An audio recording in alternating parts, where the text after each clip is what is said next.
The galaxy was vast, filled with countless species, each believing themselves superior in some way. Some had speed, others had strength, and some had technology so advanced that they scoffed at the idea of war. The Exilari Empire was one of the latter, a race of tall, insect-like beings who ruled a significant part of the known universe. They believed in control, in dominance, in crushing those who refused to bow. And now, they had discovered Earth. The meeting that should have brought peace. The large Exilari warship, the Vrazek, hovered in high orbit over Earth, its dark metallic surface reflecting the sun's light. It was not here for war. Not yet. This was supposed to be a peaceful meeting, a diplomatic first contact. The United Earth Diplomatic Corps, UEDC, had sent one of their most respected representatives, Ambassador James Carter, aboard the Exilari vessel to negotiate. The humans had extended a hand of peace. The Exilari, however, saw it as weakness. Inside the Exilari council chamber, Ambassador Carter stood tall, dressed in a formal dark suit, his expression calm but focused. Across from him sat Overlord Vrixa, the leader of this expedition, his 6 glowing eyes studying the human like one might observe an insect before crushing it. You claim humanity wishes for peaceful relations. Vrixa spoke, his mandibles clicking with amusement. You offer trade, diplomacy, and an alliance. Carter nodded. Yes, we believe cooperation benefits all species. We. Vrixa raised a clawed hand, cutting him off. No, you do not understand your place, human. We do not negotiate with primitives. Carter frowned. Primitives. Vrixa leaned forward, his sharp fangs glinting under the chamber's artificial light. Your species has no interstellar empire, no major fleets, no true power. You are children playing with technology you barely understand. You do not belong among the stars. Carter's jaw tightened. We may not have an empire, but humanity has always risen to challenges. We adapt. We endure. Vrixa chittered in amusement. Endure, perhaps, but against the Exilari. You will fall. We take what we want. Your planet, your resources, they will serve the Empire. Carter's blood ran cold. Are you saying? Vrixa leaned back, as if bored. Earth will be annexed. Surrender now, and we will allow some of your kind to survive as workers. Resist, and you will be erased. For a moment, the room was silent. Then Carter spoke, his voice calm, but firm. Then you don't know humanity at all. Betrayal above Earth. Carter had expected diplomatic arrogance, even intimidation. But this was outright conquest. His hand clenched at his side as he sent a discreet signal through his wrist communicator. 1 tap, then 2. The meeting was over. The 2 UDF guards stationed at the entrance understood the message immediately. Their hands moved toward their sidearms. Vrixa noticed. He hissed in amusement. Oh, you truly think you can fight here? On my ship. The chamber doors slid open, and Exilari soldiers poured in, weapons raised. Carter exhaled. I was hoping for peace. Vrixa grinned, mandibles clicking. And I was hoping for a swift surrender. He turned to his soldiers. Kill them. Everything exploded into chaos. The 2 UEDF guards moved fast, pulling their weapons and opening fire. Blue plasma bolts slammed into the first Exilari soldiers, dropping them instantly. Carter dived behind a metallic table as return fire filled the chamber. He pressed his wrist communicator again. 3 taps. A pre-arranged signal to Earth's forces. First contact hostile. Initiate extraction. Escape and a declaration of war. Down on Earth, the UEDF command center received the signal. Within moments, a strike team was launched, their ships cutting through the atmosphere like falling stars. Meanwhile, on the Exilari ship, Carter and his guards fought their way out, ducking behind cover, returning fire with deadly precision. The halls of the Vrazek echoed with alarms as more Exilari forces flooded in. Then, A violent tremor shook the ship. Carter smirked. The cavalry had arrived. A UEDF strike craft had docked onto the ship's hull, its boarding team blasting through the corridors. Within minutes, Carter and his guards were extracted, the strike craft speeding back toward Earth. As they entered the atmosphere, Carter looked back at the auxiliary warship. This was only the beginning. Hours later, the United Earth government held an emergency meeting. The decision was unanimous. The auxiliary empire had made their choice. They had called humanity weak. They had called humanity primitive. They had called humanity's weapons overkill. Now, they would learn the truth. The auxiliary empire had made their move. They had chosen arrogance over diplomacy, conquest over peace. They believed that Earth would kneel before their might. They were wrong. Earth's response. The attack on Ambassador Carter was not just an act of aggression. It was a declaration of war. The auxiliary had assumed humanity would hesitate, would cower, would beg for mercy. Instead, within hours, the United Earth Defense Fleet, UEDF, was mobilizing. The auxiliary empire had fired the first shot. Now, humanity would fire back. In the vastness of space, near Mars' military outpost, Admiral Elias Grant stood aboard the UES Retribution, a massive dreadnought, watching as the fleet prepared. Around him, hundreds of warships, from nimble corvettes to massive carriers, came to life, their engines roaring to full power. "Status report," he ordered. A young officer responded, her voice steady. "Fleet is standing by. All divisions have received the attack order." Grant nodded. "Good. The auxiliary think we're weak. It's time to prove them wrong." The auxiliary's overconfidence. Meanwhile, aboard the auxiliary command ship Prakoth, High General Tavrix sat in his war chamber, surrounded by holographic displays of Earth and its defense systems. His mandibles clicked in amusement. "The humans have no real defenses," one of his officers sneered. Tavrix nodded. "They are primitive. Their forces are scattered. Their technology is outdated. We will crush them before they even understand what is happening." He gestured toward the fleet stationed near Earth's moon. Auxiliary invasion force of 20 warships, ready to strike. But what the auxiliary did not know, what they could not even begin to understand, was that humanity was already coming for them. The ambush. The UEDF fleet emerged from the dark side of the moon, silent as death. The auxiliary warships had positioned themselves in orbit over Earth, waiting for reinforcements before launching a full-scale attack. They were watching the planet, not their own surroundings. That mistake would cost them everything. "Fire," Admiral Grant ordered. Hell was unleashed. The first salvo of railgun rounds traveled at relativistic speeds, impacting auxiliary shields with devastating force.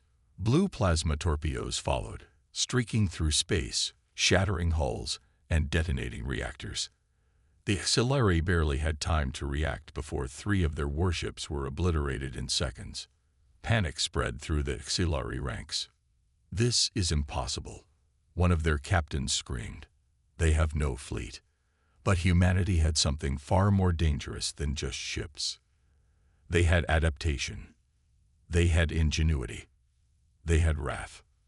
The UEDF forces moved with precision, executing flanking maneuvers, coordinated attacks, and brutal efficiency. Human warships, though fewer in number, were faster, more flexible, and far deadlier than the auxiliary had anticipated. In under 15 minutes, the once mighty auxiliary fleet was in ruins. Only a single ship, the Vrakoth, managed to escape. Aboard, General Tavrix trembled as he watched the destruction of his fleet. His arrogance had led them to this disaster. "They were supposed to be weak," he whispered. An auxiliary officer turned to him, fear in his many eyes. "What do we do now, General?" Tavrix exhaled slowly, his mandibles tightening. "We go back to the Empire," he said, his voice dark. "And we warn them. Humanity is not weak." He looked at the burning wreckage of his once great fleet. They are monsters, Earth's victory, and humanity's next move. As the last Xilari warship retreated, cheers erupted aboard the UES Retribution. Admiral Grant, however, did not celebrate. "This was just the beginning," he said, watching the retreating Xilari vessel vanish into the depths of space. "Now we take the fight to them." The Xilari Empire had underestimated humanity. Their fleet had been shattered, their warships reduced to wreckage, and their arrogance turned to fear. But humanity was not satisfied with just defending Earth. Now it was their turn to strike back. The War Council. Inside the war room of UEDF headquarters, deep within the Titan command complex, the air was tense. Holographic displays flickered, showing the latest intelligence on the Xilari Empire. Admiral Elias Grant stood at the center of the room, his sharp eyes scanning the faces of Earth's greatest military minds. "They attacked us first," he said, his voice calm but filled with iron resolve. "We will make sure they never do it again." General Samantha Vasquez, head of Earth's Special Operations Forces, crossed her arms. "We know their main supply routes. We know where their fuel depots are. We cripple those, and their war machine stalls." Dr. Julian Harlow, a military scientist, leaned forward. "We also have something they don't." He tapped a command, and the holographic display changed. Prototypes of experimental human warships appeared. "Our new stealth fleet is operational." A murmur spread across the room. Stealth technology was something that Xilari did not believe was possible. Their ships relied on energy detection, assuming that no ship could be hidden in space. But humanity had proven them wrong before. "We strike first," Grant said.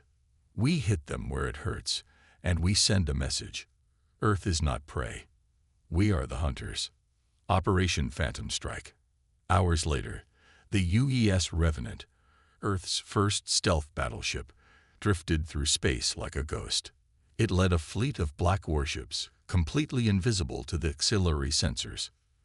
Their target, the Xilari's forward outpost on the edge of their empire, a key supply hub. Commander Ethan Cole sat in the Revenant's command chair, his expression unreadable. "Do we have confirmation on enemy fleet positions?" His tactical officer nodded. "Minimal defenses.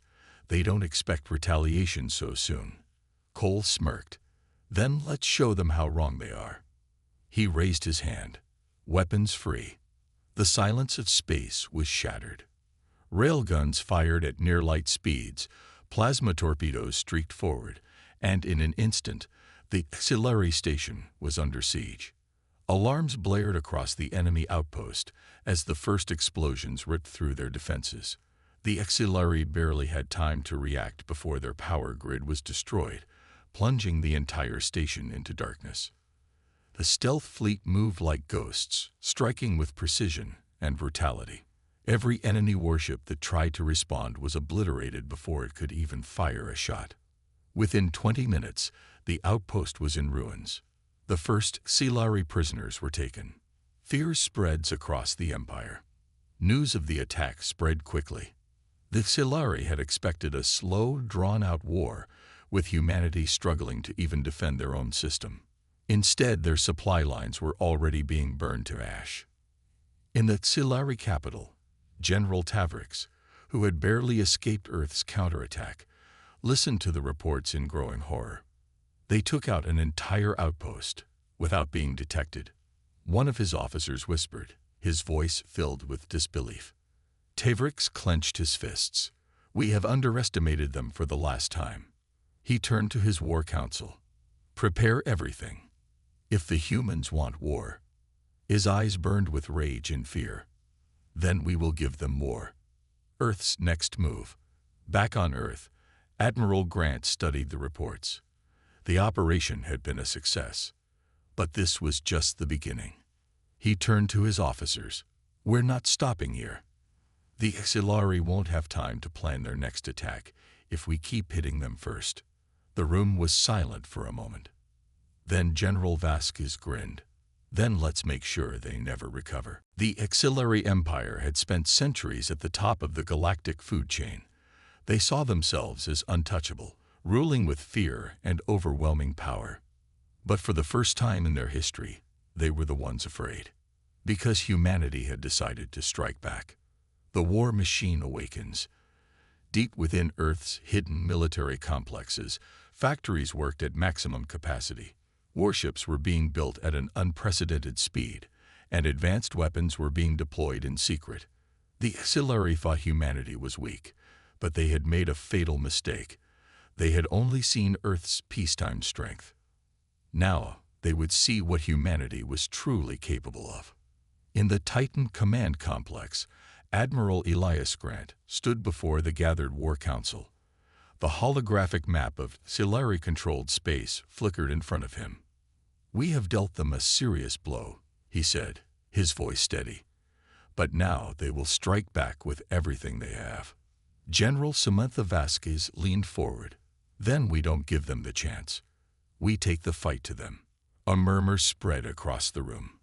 This was it, the turning point of the war. "We hit their shipyards," Vasquez continued. "We cripple their weapon supplies. We make sure their fleets are running on scraps before they even have a chance to retaliate." Dr. Julian Harlow, Earth's top scientist, activated a new holographic projection. It showed something that Xilari had never seen before, Earth's true war fleet. The room went silent. No one, not even the members of the War Council, had realized how fast humanity had adapted. Massive battle cruisers, bristling with railguns and plasma cannons, stood ready. Stealth destroyers designed for hit-and-run tactics were prepped for deployment. Cyber warfare divisions had already begun infiltrating Xilari communication networks. Humanity was ready for total war. The Xilari's last mistake. On the edge of the Sol system, a massive Xilari armada prepared for their next attack. Fleet Commander Tavrix paced inside the command deck of his flagship, the Zarquan dreadnought. His mandibles clicked in frustration as he studied the reports. "These humans are more resourceful than we expected," he muttered. An officer beside him nodded. "Our analysts underestimated their ability to recover from losses. They should not have had the ability to rebuild so quickly." Tavrix snarled. "Then we make sure they do not get another chance." He turned to his strategic officers. "Deploy the fleet. We will crush them before they become an even bigger threat." It was a mistake. The ambush at Vega 7. As the Xilari fleet approached the Vega 7 system, they expected an easy victory. What they got was a massacre. Without warning, human warships appeared from the darkness of space, their stealth technology making them nearly invisible. The first wave of Xilari battleships exploded before they even knew what hit them. Kinetic railguns, traveling at relativistic speeds, tore through their hulls like paper. Energy shields. Useless. The second wave of human ships came in fast, deploying hunter-killer drones that weaved through the enemy ranks, disabling key systems before self-destructing inside the Xilari command centers. The Xilari's mighty armada was reduced to wreckage in under an hour. Tavrix, watching in horror, realized the truth too late. Humanity had been holding back. Fear spreads across the stars. The few survivors of the battle fled back to the Xilari homeworld, bringing tales of unstoppable human warships and impossible weapons. For the first time in history, the Xilari Senate was afraid. Messages from other alien civilizations began flooding in. Species that had once feared the Xilari were now reaching out to humanity. Some begged for protection. Others offered alliances. The balance of power in the galaxy was shifting. But humanity wasn't finished yet. Back on Earth, Admiral Grant turned to his commanders. "We have them on the defensive." Vasquez nodded. "Then let's finish what they started." A cold silence filled the room. Then Grant gave the order. "Prepare for the final offensive." The Xilari Empire had ruled the stars for centuries, unchallenged and unafraid. They crushed weaker species, enslaved entire civilizations, and expanded their dominion without resistance. Until they made the biggest mistake in their history, they attacked humanity. Now, their empire was collapsing. The desperate retreat. In the grand war room of the Xilari Senate, the ruling council sat in panicked silence. Holographic projections showed the unthinkable, one colony lost after another. Human war fleets were unstoppable, cutting through Xilari defenses like blades through soft flesh. Chancellor Valix, the supreme leader of the Xilari, clenched his mandibles in frustration.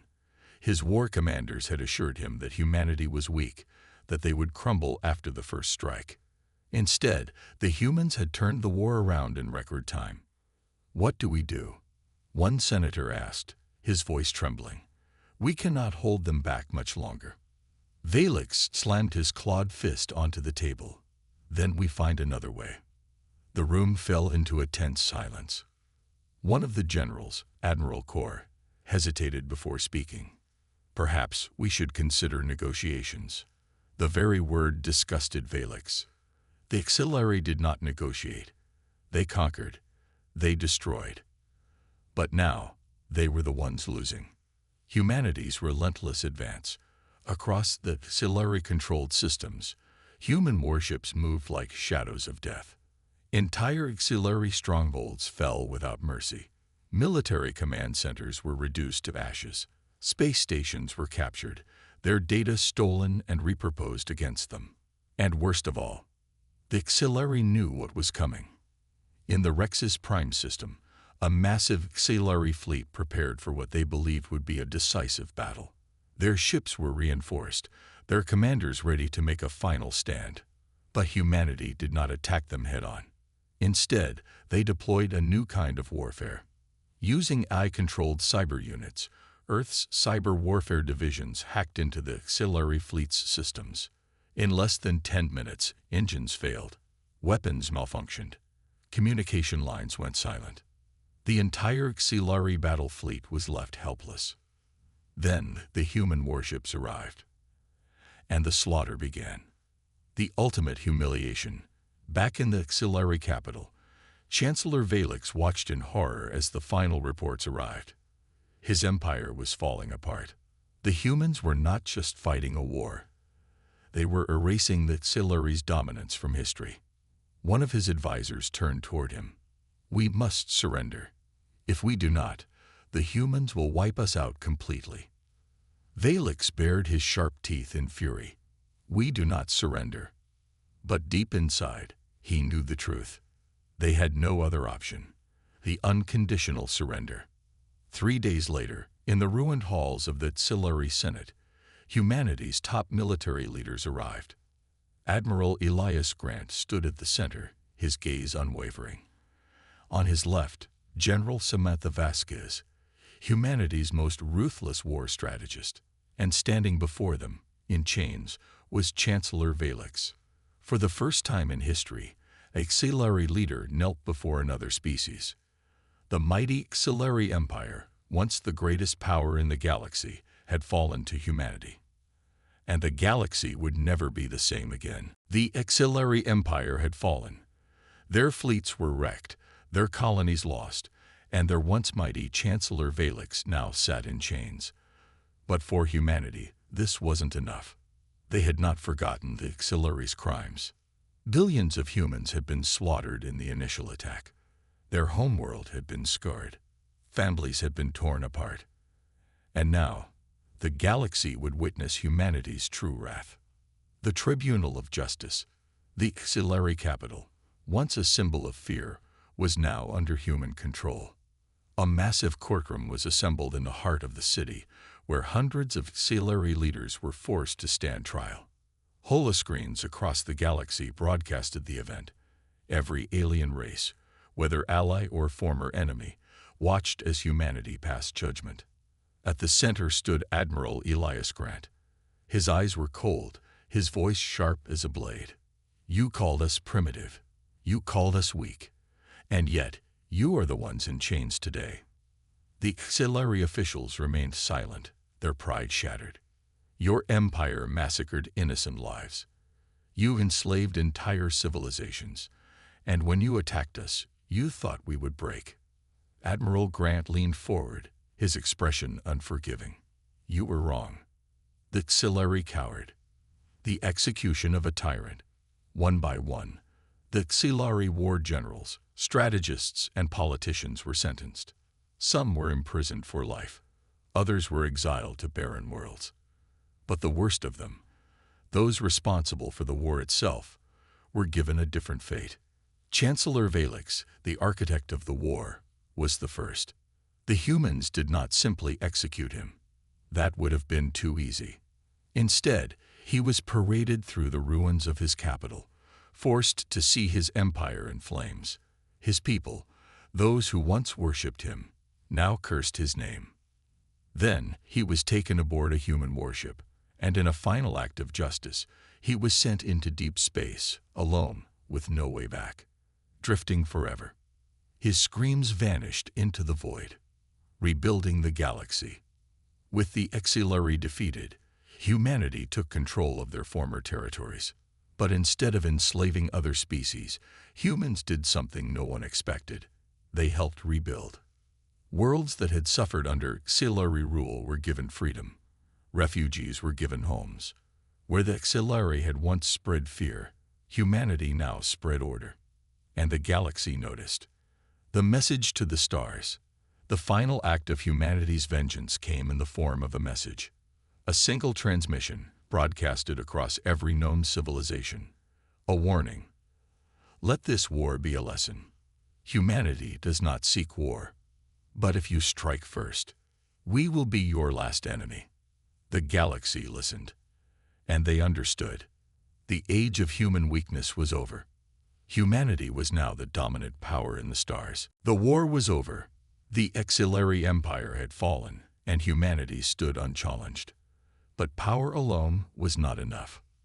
Now, humanity had to decide, what comes next? Would they become the new conquerors, or would they build something better? The galaxy held its breath, waiting for an answer. The Senate of the Stars. Months after the war, a massive summit was called on New Terra, humanity's newly established capital. Leaders from across the galaxy, species that once feared and ridiculed humans, now gathered in respect. Some came grateful, having been liberated from Xilari rule. Others arrived hesitant, unsure of humanity's intentions. At the center of it all stood Admiral Elias Grant, the man who had led humanity through the war. "We were called primitives once," he began. "We were mocked, underestimated, and attacked." He let his words sink in. The room was silent. And yet we are still here, not as conquerors, but as survivors. Murmurs spread through the crowd. Humanity had the strength to rule with an iron fist, but they weren't doing it. "We have seen what unchecked power leads to," Grant continued. "The Xilari sought domination and met destruction. We do not seek to repeat their mistakes." Then he made the offer that shocked the galaxy. "We will not impose rule. Instead, we propose an alliance, a new council where all species have a voice, a new galactic order, one based not on fear, but on strength through unity. Enemies become allies, not all accepted immediately. Many still feared humanity's power. Some believed this was a trick, a way for humans to control the galaxy without force. But then, the unexpected happened. The Tavarian Republic, a once neutral species, was the first to step forward. "We were once forced to kneel under the Xilari," their leader said. "We will not kneel again, but we will stand with humanity." Then came the Velari Federation, then the Dracari clans, then more. One by one, races that had once doubted humanity chose to stand beside them. Because they knew the truth. Humanity had the strength to rule with fear. But they were choosing a different path, and that made them more dangerous than any empire before. The final warning. As the new galactic order formed, humanity sent one last message to the stars. A message for those who still plotted in the shadows. To those who seek war, know this. We do not start fights, but we always finish them. The galaxy listened, and this time they understood. The legacy of humanity. Years later, as the stars burned on, history would remember this moment, the moment humanity stopped being underestimated. The moment they chose unity over tyranny. The moment the galaxy changed forever. Not through conquest, but through power, wisdom, and will. And so, the legend of humanity's wrath was sealed in history. The species that was once mocked had become the most feared and respected force in the universe. The new galactic order had begun.